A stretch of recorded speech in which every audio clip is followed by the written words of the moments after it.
The morning she helped the old man cross the street had started like any other, cold, gray, and heavy with the kind of silence that presses against your chest. Alina adjusted the worn strap of her canvas bag and hurried down Maple Street, her shoes thin against the cracked pavement. She had woken before sunrise, as usual, to sweep the small porch of the tiny house she shared with her younger brother and their sick mother. Breakfast had been the last 2 slices of bread, toasted carefully so they would seem like more. She didn't mind the hunger as much as she minded the worry. Her mother's cough had grown worse during the night. Medicine cost money, and money was something their family never seemed to have enough of. Alina worked part-time at the local grocery store after school. It wasn't much, but it kept the lights on. She had dreams once, big ones about college and becoming a teacher, but lately those dreams felt like distant clouds drifting further away each day. As she approached the town square, traffic was unusually busy. Market day always brought farmers and vendors from surrounding fields into town. Pickup trucks rumbled past, loaded with crates of vegetables and sacks of grain. People hurried across the intersection, some impatient, some distracted. That was when she saw him. An elderly man stood on the curb near the crosswalk, gripping a wooden cane. His hat was wide-brimmed and dusty, his coat old but clean. Cars sped by without slowing. A few pedestrians glanced at him but kept walking. He looked small against the rush of movement, uncertain and alone. Alina hesitated. She was already running late. Her manager had warned her twice this week about tardiness. Another warning might cost her the job. But then the old man took one tentative step off the curb and quickly pulled back as a car honked loudly. Without thinking further, she walked toward him. "Sir," she said gently, "would you like some help crossing?" He turned to her, eyes pale blue and surprisingly sharp. For a moment he studied her face as if weighing something important. "If it's not too much trouble," he replied, his voice rough but steady. "It's no trouble at all," she said, offering her arm. His grip was firmer than she expected. Together they stepped onto the crosswalk. Alina raised her free hand slightly, signaling cars to stop. A few drivers rolled their eyes but slowed. The noise of engines felt distant as she matched her steps to his careful pace. "Thank you, child," he said quietly as they reached the other side. "Not many people stop anymore." She smiled. "Everyone needs a little help sometimes." He chuckled softly. "That's true." They stood there a moment longer than necessary. Up close, she noticed the lines etched deeply into his weathered face, like maps of years spent under sun and wind. "What's your name?" he asked.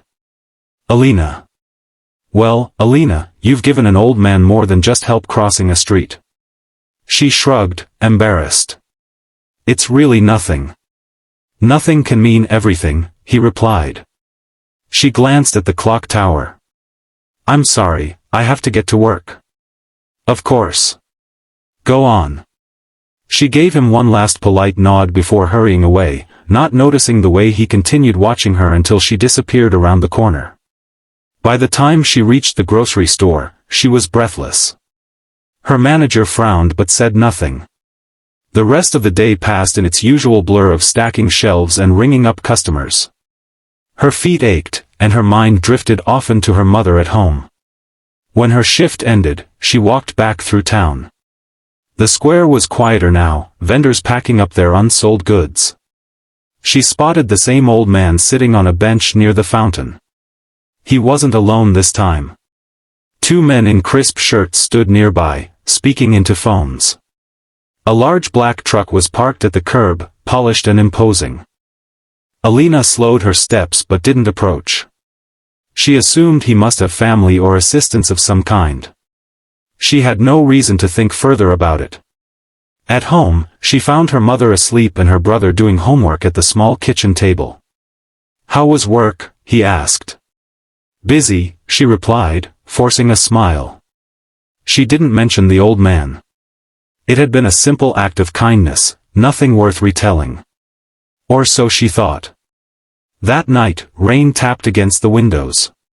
Alina lay awake listening to her mother's uneven breathing from the next room. She wondered how they would afford the doctor's visit next week. She calculated numbers in her head until they blurred together. Across town, in a sprawling farmhouse surrounded by acres of golden fields, the old man removed his hat and sat at a long wooden dining table. "Find out everything about her," he told one of the men standing nearby.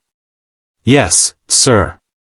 The old man gazed out the window toward the distant town lights. "Not because she helped me," he added thoughtfully, "but because she didn't expect anything in return." Back in her small bedroom, Alina finally drifted into restless sleep, unaware that the simple choice she had made that morning, choosing compassion over convenience, had not gone unnoticed. The next day would come with its usual struggles, the same worn shoes, the same heavy worries. She would wake before dawn again, make breakfast from whatever scraps remained, and step into the world with quiet determination. She did not know that the man she had helped was the wealthiest farmer in the entire county, owner of vast land stretching beyond what the eye could see. She did not know that people spoke his name with respect, sometimes even fear. She did not know that he had built businesses from the ground up, survived droughts and economic crashes, and commanded loyalty from dozens of workers. To her, he had simply been an old man needing help. And perhaps that was exactly why her gesture mattered. Because in a town where wealth and status quietly shaped how people treated one another, she had seen only a human being standing uncertain at a busy street. The rain continued through the night, washing the dust from roads and rooftops alike, as if preparing the town for something new. And somewhere beyond the fields, plans were already beginning to take shape. The next morning began with the low growl of engines. Alina was in the kitchen, carefully dividing oatmeal into 3 small bowls, when her younger brother froze mid-sentence. "Do you hear that?" At first she thought it was thunder rolling in again. But the sound didn't fade, it grew louder, heavier, like a convoy. She stepped toward the front window and gently pulled back the curtain. Her breath caught. 3 black trucks, polished and gleaming, had stopped directly in front of their tiny, peeling house. Their presence looked almost unreal against the cracked sidewalk and sagging fence. Neighbors' curtains twitched open one by one. "Alina," her mother's weak voice called from the bedroom. "It's nothing," she said automatically, though her heart was pounding. The doors of the first truck opened in unison. 2 men stepped out, dressed in tailored coats that seemed out of place in their modest neighborhood. Then, slowly, from the back seat of the middle truck, the old man emerged. He wore the same wide-brimmed hat and carried the same wooden cane. But today, he stood straighter. There was no uncertainty in the way he surveyed the small house before him. Alina rushed outside before her brother could follow. The morning air was sharp and cool.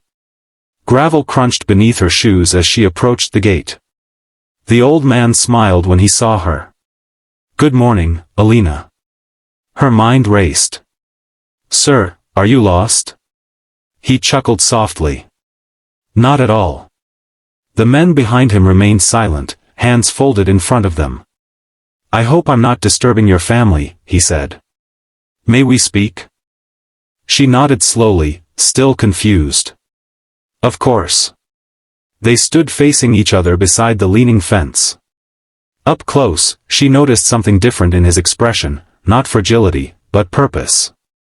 "I asked about you," he began plainly. Her cheeks flushed. "About me?" "Yes. I like to know the character of a person before I make certain decisions." She swallowed. "What kind of decisions?" He tapped his cane lightly against the ground. "The kind that can change lives." Alina's grip tightened on the gate. "Sir, I only helped you cross the street." "And you expected nothing," he replied firmly. "You didn't hesitate.